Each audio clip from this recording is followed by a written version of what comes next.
ਮੁੰਡੀ ਉੱਟਦਾ ਜੱਟ ਦਾ ਚੀਨਾ ਗੁੱਟ ਤੇ ਲਾਉਂਦਾ ਏ ਅਲਪੀਨਾ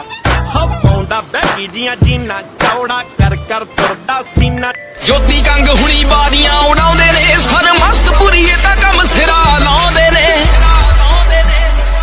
ਉਹ ਕਿਹੜੀ ਦਿੱਤੀ ਆ ਖੁਰਾਕ ਕਿਵੇਂ ਕੀਤੇ ਆ ਤਿਆਰ ਨਾ ਜੱਟ ਕਦੇ ਭੇਦ ਖੋਲਦਾ ਹਾਏ ਸਾਡਾ ਲਿਆ ਫੈਸਲਾ ਵੀ ਬਥੇਰੇ ਤਾਂ ਲੀਕ ਹੁੰਦਾ ਕਿਵੇਂ ਸਿਆਣੇ ਸੈਨਾ ਵੀ ਚੱਲਣਾ ਠੀਕ ਹੁੰਦਾ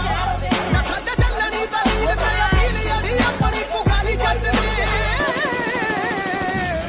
ਜੱਟ ਜਦੋਂ ਜੁਗਾੜ ਲਾਉਂਦਾ ਨਾ ਵੇ ਮਨਾਏ ਨੇ ਕਰ ਲਈ ਅੜੀਏ ਲੋਕਾਂ ਦੀ